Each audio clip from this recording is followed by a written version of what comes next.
shacabweynaha ku dhaqan deegaanada Yagoori Ari Cadeeye Samakaab iyo Dar es Salaam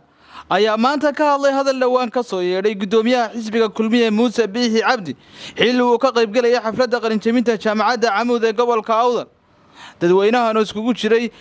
odayaal iyo waxgarad iyo dhalinyaro iyo qaybaha kala duwan ee bulshada iyo sidoo kale dumar ayaa ka hadlay hadalkaasi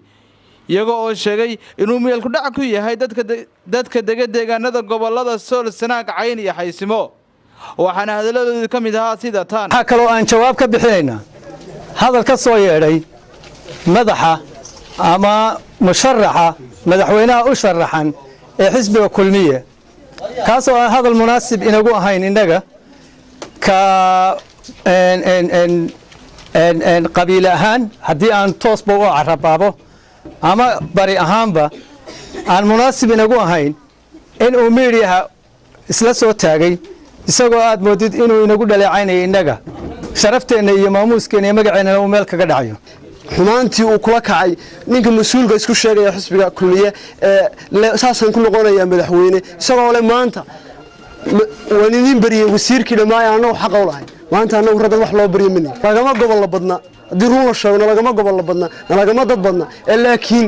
waxaana sidii mid dadkina way hurdaan ayar ma hurdna waa soo jeedna waxaanu nahay dad aqligoodu shaqeynayo intaas shaqeynaysa in ka badan mar shaqeynaa wallahi anagu meesha ciidad ku jaaday macal garan meen mujaahidkina sheeganaysa hadallada Muuse Biixi ee bariyahan soo dhacaya dib macbiil baba inoo noqdeen laakiin waxaynu kaga jawaabnaa inaga raganimadeena inoo tahay mujaahid baan maqlay waa wax laga xishoodo runtii nin weyn oo muslina oo dadka Soomaalida la isku oran jiray meel walba way isku dilay raaskiisa is dilay oo kuwa kale is dilay waan ku mujaahiday waa wax aad iyo aad looga xisho waxyaabaha inaga imanaya meeshaas way farabadan yihiin haddaynu ka dhiidinay oo isla qaadanay inaynu maanta Muuse Biixi dhinac isu dhaafinana waa ilaahay mahadi Muuse Biixi kale war Muuse Biixi wuxuu inayay goboladiina bari Sool iyo Sanaag iyo Cayn waaridiin bariye tagay kursi baan idin soo helay warinku haduu horta mid baa inoo cadaatay aynoo cadaato horta in abtiyaasheen ay kuraasii dawladda qabsadeen aan horta qaybta leeyahay ka gelin horta halka midkaas ka arka